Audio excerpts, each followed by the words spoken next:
Hi, welcome back to Engine Shop Joe. And as the weeks roll by, the problems roll in. So this was an interesting problem. It was a QSL9 that was very difficult to start. Once they did get it started, it would run all day with no problems, no faults, but it was a bugger to get it started. So, the first thing that comes to mind is fuel drain back, right? Um, let's take a look and see what it was. This was definitely different. And at first, I didn't know what was causing it until I talked to some other people, and then they helped me to figure it out. So let's take a look.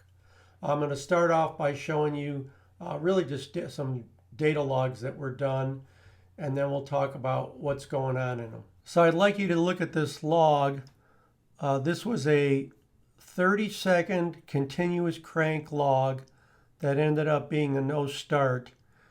And take a look at the columns, the headers the headings on top, and then the data in the column. See if it makes any sense to you while I flap my jaws here.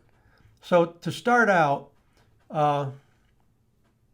for people that don't work with big machines, a lot of times when you start a big machine, the engine will turn slower, the starter has to work harder. Some of our engines have two starters on them because they wouldn't even crank with one. Some of them have two starters and are 24 volts because it takes some serious horsepower just to crank the engine. So you've got machines that don't start as easy as a car because the starter's turning a heavy load, whether it's pumps or whether it's just a lot of gears and a transfer case and drive shafts going to other cases. There's all kinds of scenarios. So that's number one for those of you that don't work on the bigger machine. So now that we got past that, this crane idles at 1,000 RPM. And this is a QSL and a 999 Manitowoc. So they're a little slow on starting, but they should start up and run. So let's take a look at this log now, and we know that the engine has to go into crank state or it'll never fire. If you didn't know that, on Cummins engines, they have to go into crank state. Up on the top left, engine operating state. Very important column to be looking at always when you're troubleshooting. So it does go into crank state, and the RPM starts at about 100, 128, and then RPM status goes from failed to degraded to good. And I've got another video that will explain why degraded happens. Really interesting. Something I learned recently too. So this thing's spinning for 30 seconds. So it's 140, 150, 65, 75. Finally gets to 200, 202.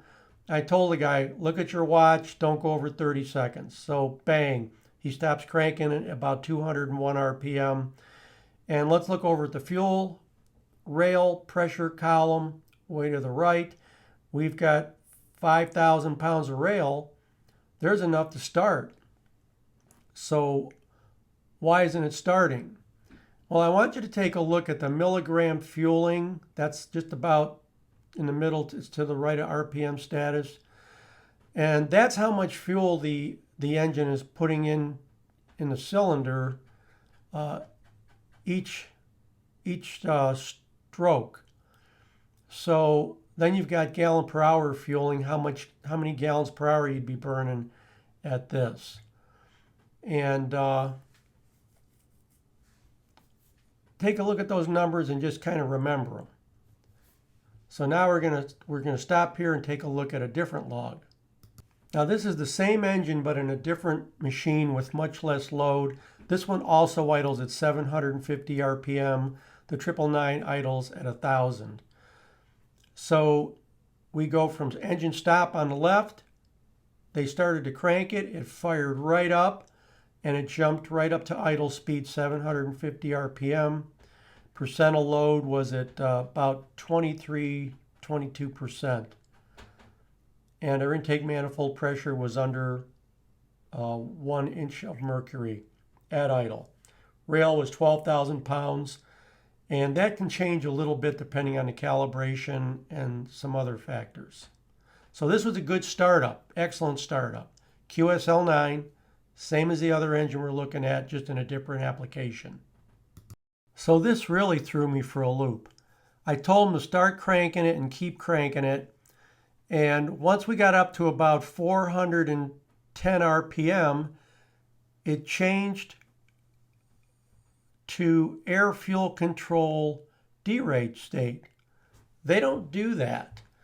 So the ECM is running in this is an engine protection state to protect the turbo when there's too much fuel and not enough air. So I'm going, why in the world are we in air fuel control derate? That only happens when there's too much fuel and not enough air. So I'm thinking, are we having a problem with air getting in the engine? Well, let's look over on the third column from the right at our intake manifold pressure. So cranking at 600 RPM, we're at 1 pound of boost. Remember the other ISL we looked at idled at just under a pound. And then let's go back over to the far left. It jumps from air fuel derate to maximum fuel. Maximum fueling is full throttle. And then it jumps from there right past one more air fuel derate into data link speed. And data link speed is base idle speed on this crane. It's called data link speed, not idle speed. And that's 1,000 RPM. Now I want you to look at what the RPM is. It's not 1,000. So why isn't it 1,000? Well, let's go to the next column. One to the right from engine speed, load. When this is an air fuel control derate, it's got 97% load on it. And just before it jumps to maximum fueling at 550 RPM, which is hitting the base idle speed on an automotive, the very bottom, it jumps to 100% fueling. Full throttle, all the fuel it can put in. And then the RPM climbs quickly from 5, 6, 7, 8, 11, and up to 13, and we're running. We're off to the races, and we're at 55% load. We're using half the horsepower the engine can make to idle. And look at the rail pressure. At idle, it's 16,000 PSI. So what would you think is wrong right now? Stop and think for a minute.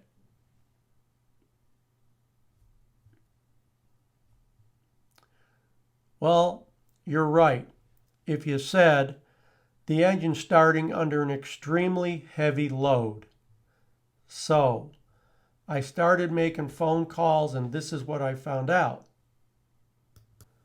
This particular crane has an electronic control unit, and when the operator goes to start the crane, he pushes a button on the panel in front of him, and he holds it while he cranks the crane. That button energizes that electronic control unit that I told you, and it disconnects pump load off the engine. And so they went and investigated that unit, and they found that the wire had broken on it. And when the operator is pushing the button down, the unit was never energizing and dumping pump load.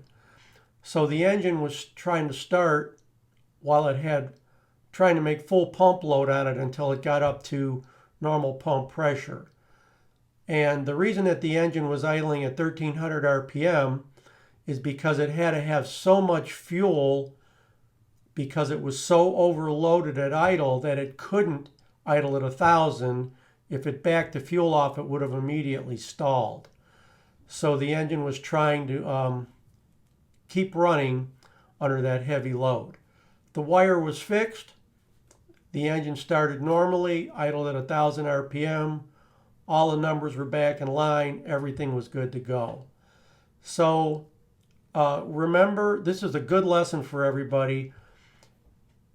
And it's a real good lesson on why you always ask for data logs instead of just shooting out answers over the phone. I mean, I'm good at somebody tells me something, I go, oh, check this, check that, check this.